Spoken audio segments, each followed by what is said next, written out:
Hello guys, welcome back to our channel, Vils TV, and I would like to thank all the viewers who watch my videos, and don't forget to like and subscribe. Hello guys, we are here now at Niigataken. Nandito tayo sa construction site ni Papa to help him and support. Kasi kailangan niya i-fix yung isang damage ng isang tower na to na tinayo niya. Siya yung gumawa niyan. Then, ayan, dito kami to support him. Maliit lang naman daw yung gagawin dyan. Matatapos din ng isang araw. But let's see. Second time na namin ni Ana sumama sa kanyang construction site. Kasi kailangan niya ng assistant to help him sa maliit na bagay or sa madaling trabaho. So, ayan, sumama kami. Then, after that, ipapasyal niya naman kami mag-ina. So, give and take lang yan. And let's support him.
Grabe yung taas ng tower na yan, guys. Yung taas niya is parang second to third floor ng isang bahay. Ako'y nalulula habang nakatingin sa kanya. Nasa baba lang ako kasi anytime baka mayroon siyang gustong hingi na items or materials. Kaya nandyan lang ako sa baba nag-iintay sa kanya. Pero at this moment, nandyan siya sa taas para ayusin or tanggalin yung materials na nasira. So, ayan, nandyan lang ako sa baba niyan. Nag-iintay ko ano yung assistant na kailangan niya. Habang nakatingin ako sa baba, grabe natakot ako pa sa kanya kasi ang taas-taas niyan. Pero nananaig yung realization na grabing respeto ng trabaho niya. Ang hirap na sa edad niya nang yan dahil senior citizen na si Papa. Kaya niya pang gumanyan, magsusuperman dyan sa tower na yun. Oh my goodness. Pero trabaho niya kasi yan for so many long. So, ayan, nakakabilib at nakaka-proud. At so much respect para sa kanya. So, we love you, Papa, sa paggagambala mo sa amin.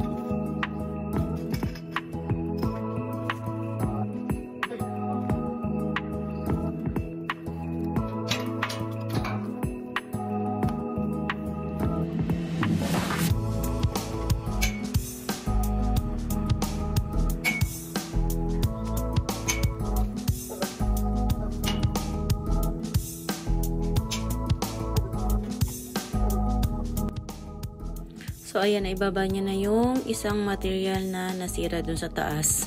At inaayos niya ngayon para ikabit ulit. At kung magagawa niya ng paraan sa ngayon. So, ayan, nag-a-assist ako sa kanya.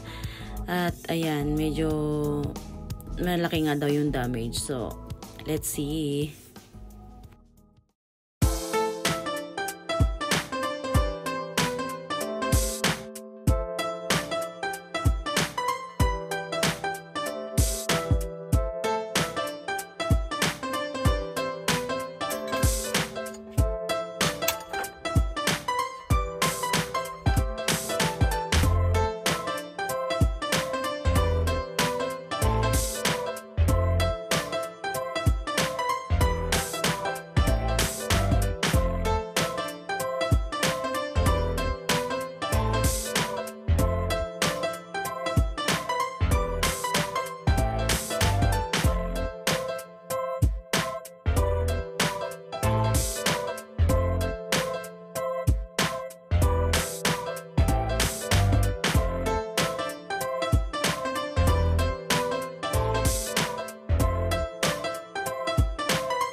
Ayan, naakyat ulit si Amo guys at ini-instruct niya sa akin yung mga iaabot ko, yung pagkakasunod-sunod na mga iaabot ko sa kanya dahil ikakabit niya ulit yan dun sa taas.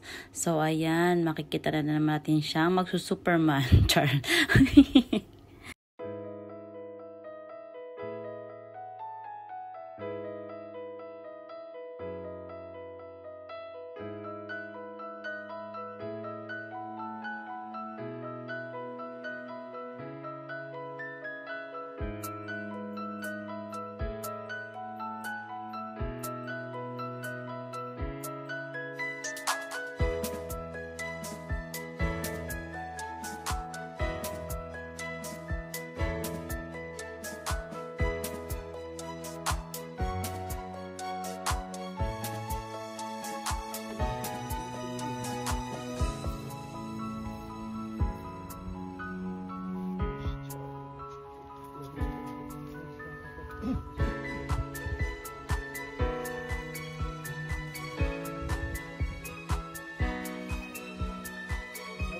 Stana?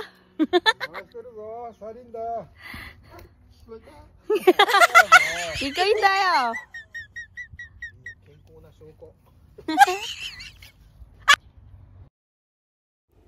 Ayan, naghihintay ulit ako dyan sa baba.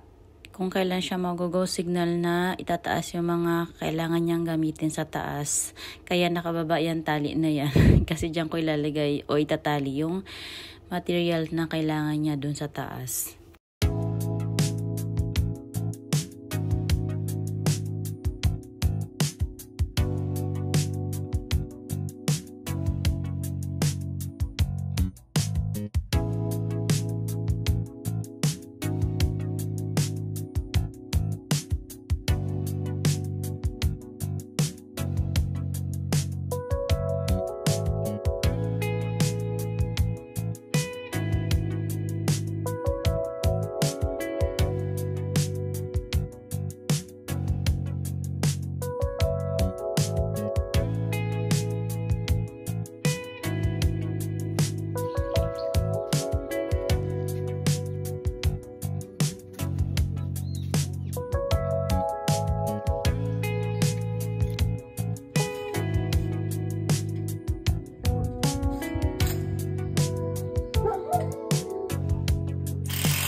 Grabe, inabot din kami dyan na maghapon guys, na akala namin half day lang matatapos.